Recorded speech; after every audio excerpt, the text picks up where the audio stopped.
La conversation a débuté par les félicitations de notre président à Donald Trump pour la naissance de son 11e petit-fils et naturellement par des vœux de santé adressés au nouveau-né et à la fille de M. Trump.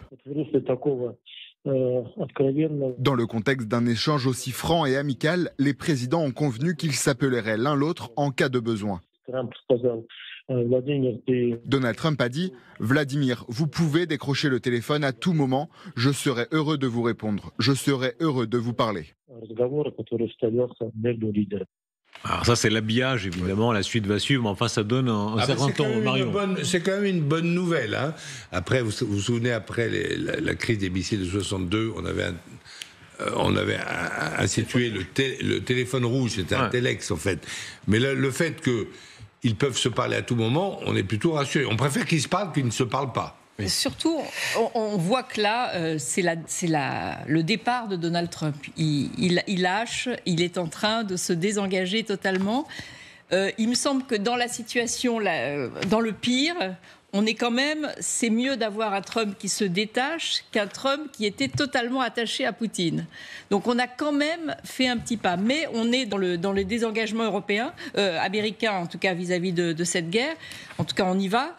Il y a deux formes de désengagement américain. Il y a le désengagement total et le désengagement qui irait contre l'intervention éventuellement des Européens. Donc on a encore une marge. Je pense que les négociations continuent pour que les Américains ne se désengagent pas totalement de nous, des Européens, par exemple, du point de vue du renseignement satellitaire, etc.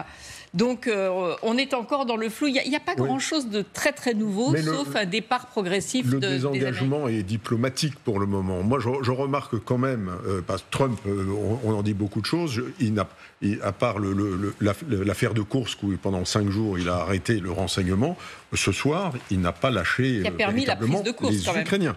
Il n'a pas lâché les Ukrainiens, c'est-à-dire que le renseignement continue à arriver. D'après ce que l'on sait, la logistique continue à arriver, et même dans des proportions qui ne sont pas forcément celles qui ont été prévues par Biden. C'est-à-dire qu'au-delà du... Je discute, parce que pour sa population intérieure, je discute et j'arrive forcément, je m'entends bien avec lui, et il m'écoute et il va faire ce que je dis. Eh bien, les Américains, sur le fond, n'ont rien lâché. En revanche, effectivement, c'est sans doute le désengagement diplomatique auquel on insiste aujourd'hui, bien plus qu'un désengagement militaire. Ça, je pense qu'il est trop tôt pour le dire. Vous trouvez tous que Istanbul va donner aucun résultat? Attendez, ça a donné un résultat? Non. J'allais dire que les soldats américains s'entraînent aussi avec les soldats français. Je crois qu'il y avait un reportage qui est passé sur LCI montrant effectivement l'entraînement commun de soldats français avec les soldats américains. Donc effectivement, je suis d'accord avec Nicolas Richoux. Le désengagement militaire américain n'est pas encore effectif. Il y a cependant un manque de solidarité des Américains. Rappelez-vous, la semaine dernière, les Européens, il y a eu des déplacements à Kiev, la semaine d'avant encore, les Européens disaient avec les Américains, on va sanctionner les Russes s'il n'y a pas de cessez-le-feu. On a compris qu'il n'y a pas de cessez-le-feu.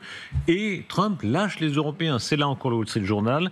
Monsieur Trump avait déjà téléphoné aux dirigeants européens avant sa conversation avec M. Poutine. Il avait alors indiqué qu'il pourrait imposer des sanctions si Vladimir Poutine refusait le cessez-le-feu. Ça, c'est l'acte 1. Acte 2, lundi, il a de nouveau changé d'avis. Il n'était pas prêt à le faire. Pas de cessez-le-feu et il n'y a pas de sanctions. Il n'a jamais été non plus très allant. Très allant. Il n'en a jamais pris. Il n'a jamais rien promis. Rappelez-vous les Européens à Kiev qui ont dit... C'est les Européens qui l'ont dit. Oui. Ils avaient Trump au téléphone et ils ont dit aussi, vous allez voir, on est d'accord ensemble, d'entente avec les Américains, on va sanctionner s'il n'y a pas de cessez-le-feu. D'entente, il reste rien. Mais les sanctions américaines restent d'actualité. C'est pareil, il n'a rien lâché sur le plan des sanctions non plus. Il n'a pas reculé, vous voulez dire. Moi, je me souviens que quand on était ici il y a quelques mois, au début, quand Trump est arrivé, il y a 3 mois, on disait « Oh là, peut-être que demain, on va nous annoncer dans les négociations, il a lâché la Crimée. » On en est quand même loin. Aujourd'hui, Trump, sur le fond, il n'a rien lâché de l'aide occidentale. Il n'a pas remis en cause les sanctions. L'aide militaire, on vient d'en parler.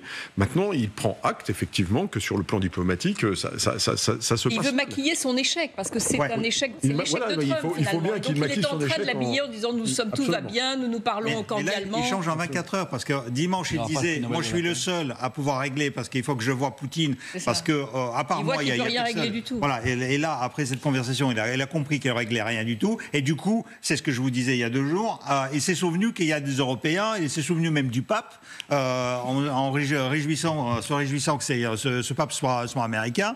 Et donc, pour moi, c'est effectivement c'est la même chose. Ça veut dire que maintenant, il nous voit, en fait, pour nous laisser régler le truc. Et comme ça, il se désengage. Il dit, si jamais ça foire, c'est vous qui avez raté. Vous êtes donc tous pessimistes. Vous pensez que les négociations directes, qui ont quand même commencé à Istanbul entre les Russes et les Ukrainiens, qui ont donné un petit résultat qui était la libération de 1000 prisonniers. C'est pas fini, hein. Voilà. Alors, est-ce que moi j'aimerais savoir ce que vous en pensez. Est-ce que ça va donner quelque chose? Non. Vous les enterrez déjà. Moi, je pense que ça ne donne rien du tout. Non, mais en revanche, on est entré dans un chapitre un peu diplomatique et pas totalement militaire. Je trouve ça n'a rien donné de concret, mais malgré tout, on a glissé vers une autre phase. Mais déclaration de Trump, ça n'est pas ma guerre. Il dit, à vous quand même, les Européens. Il a toujours dit. Oui, toujours dit. Mais là, il est en train de dire, en réalité, nous n'interviendrons plus. C'est quand même une espèce de retrait petit à petit. Ce n'est pas ma guerre. Ce n'est pas une guerre qui aurait existé si j'avais été président à cette période. Ce n'est pas ma guerre. Je suis juste ici pour aider. Nous avons dépensé des centaines de millions de dollars dans cette guerre. Elle inclut des fortes têtes, je vous le dis, de gros égos. Mais je pense que quelque chose va se passer. Et si c'est le cas, nous n'interviendrons plus. C'était un problème européen et ça aurait dû rester un problème européen. Est-ce que c'est le sens où il va quand même? Ça n'est pas ma guerre, c'est un problème européen.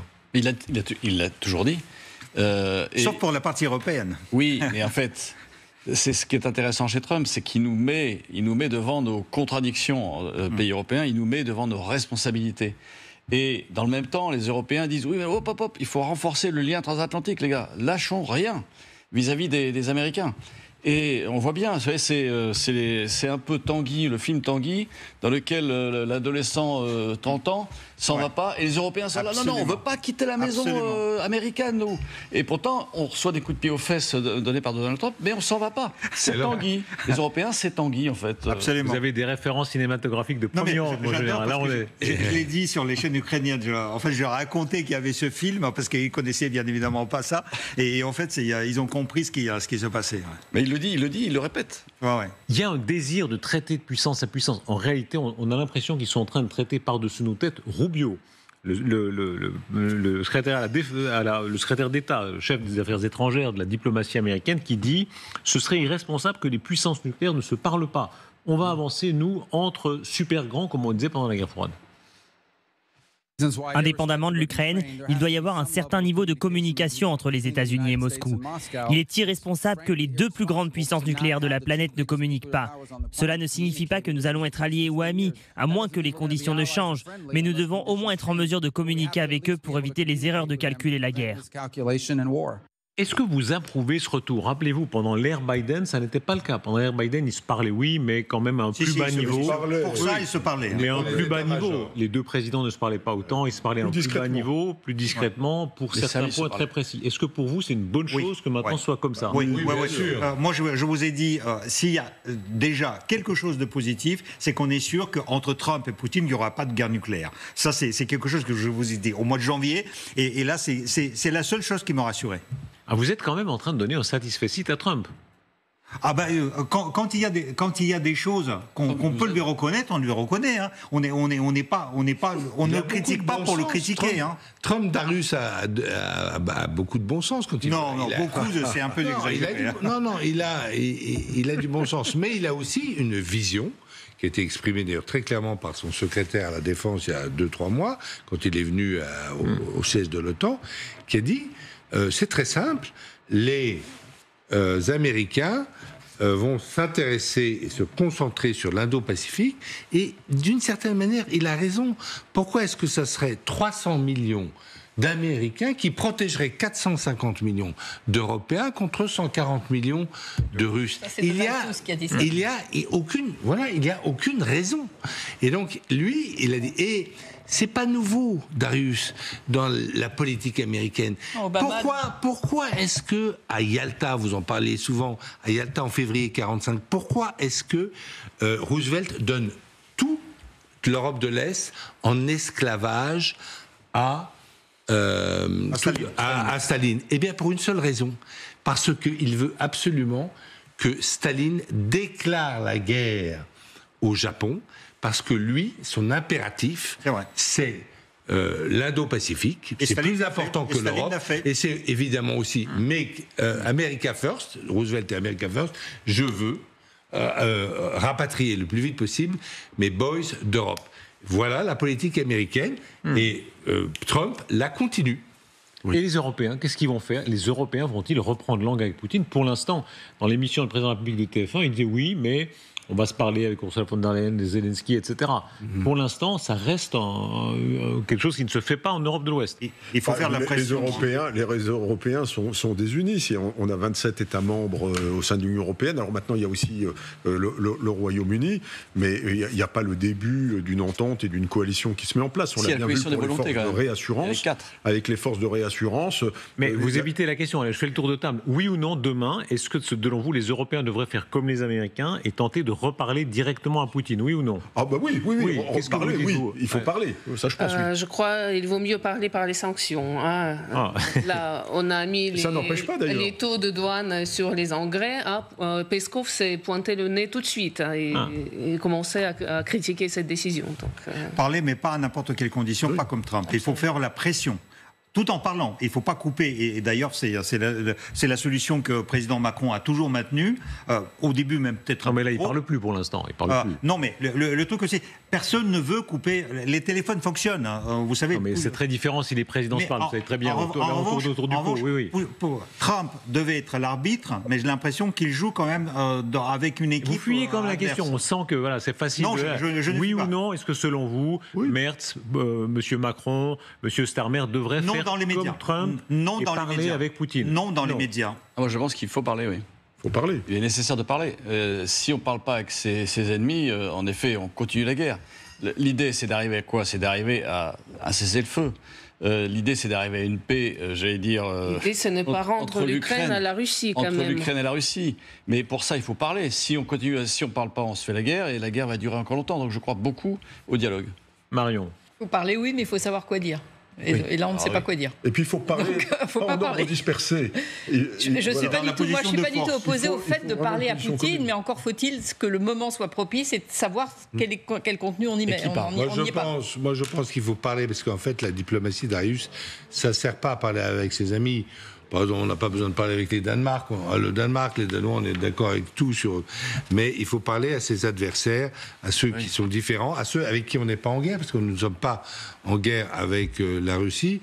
Je pense que le président Macron a eu raison de poursuivre jusqu'au bout le dialogue avec Poutine. Ça n'a pas marché, mais il a eu raison d'essayer.